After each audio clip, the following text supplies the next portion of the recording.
ओम शांति। आज हम ये जानेंगे कि मांसाहारी भोजन से क्या क्या नुकसान है। हम मांसाहारी के बारे में कई प्रकार की बात सुने होते हैं, पर शास्त्रों से लेकर के आज तक के हम जो सुनते आए हैं शास्त्रों में भी कि मांसाहारी का शरीर में बहुत नुकसान है। आप सब ने ये सुना होगा कि जब कोई व्यक्ति मांस खाता है तो जिस व्यक्ति से हम लेके आते हैं या कोई बाज़ार में ख़रीदता हो या हम खुद मारते हैं, तो आप सभी ने ये देखा होगा कि जब किसी बकरे की या मुर्गी की हलाल करते हैं तो उसको दबा करके 5-7 लोग पकड़े रहते हैं और 5-7 पकड़ के जब रखते हैं तो उसके बाद फिर उसे मारा जाता है या काटा जाता है। तो उसके अंदर क्या बीतती होगी, क्या होता होगा, कैसा लगता होगा अगर हमें कोई 5-7 लोग मिल के दबाए और हमें दबा के रखे और हमें पता चले कि हमारा गला कोई काटने वाला है, तो हमारे अंदर क्या बीतेगी। हमको बहुत डर लगेगा, बहुत डर।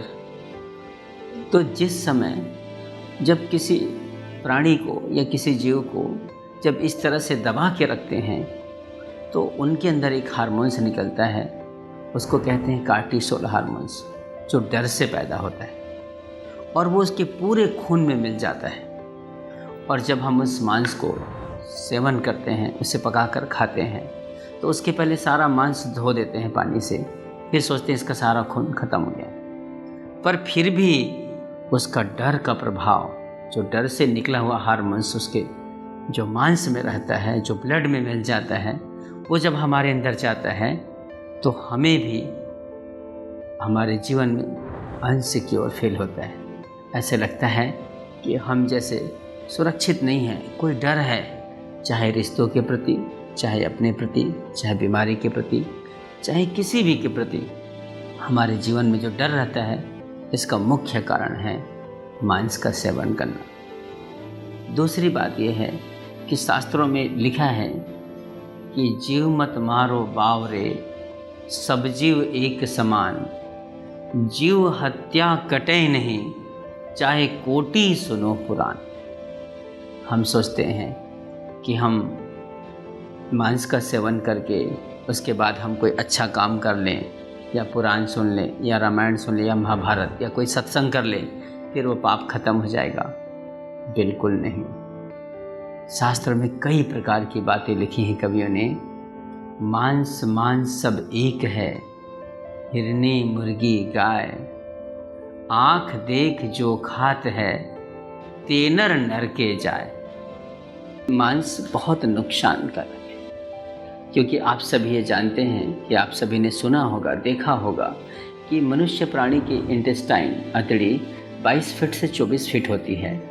तो जब हम मांस का सेवन करते हैं, मांस जब खाते हैं, तो मांस में चाहे मुर्गा हो, चाहे बकरा हो, कोई भी मांस हो, उसमें हाई प्रोटीन होता है। तो हाई प्रोटीन डाइजेस्ट करने में हमारी लंबी आंत होने के कारण समय लग जाता है। कुल मिलाकर के एक बार मांस का सेवन करने के बाद लगभग उस मांस को पूरा अतड़ी से, इंटेस्टाइन से बाहर निकलने में लगभग 3 दिन लग जाता है। तो वो 3 दिन तक अंदर इतना सड़ता है, अंदर इतना टॉक्सिन पैदा करता है, जो वो टॉक्सिन हमारे शरीर में बीमारियों का कारण बनता है। जैसे आप देखे होंगे, आपके दांत में छोटा सा कोई ऐसा चीज़ फंस जाए, खाने का कोई सामान रुक जाए, तो उसको आप देखेंगे जब उस फंसी हुई चीज़ को जब हम निकालते हैं तो वो कितना उसमें स्मेल आने लगता है। तो जब अंदर 3 दिन तक अतड़ी में जब वो सड़ते रहेगा तो वो टॉक्सिन, वो जहर पैदा करेगा। इसीलिए हम बीमार पड़ते हैं। कोई भी जीव जंतु, कोई भी प्राणी, सबका मांस एक समान है।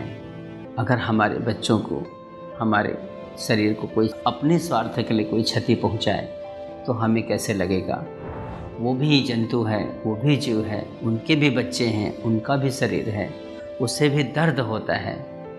इसीलिए कभी भी अपने स्वार्थ के खातिर किसी दूसरी जीव का हत्या करना अपराध है। इसलिए अपने स्वार्थ के लिए कभी भी मांसाहारी का सेवन ना करें और हर कोई को स्वतंत्र रूप से जीने का अधिकार है। हर कोई को सुख से शांति से जीने का अधिकार है।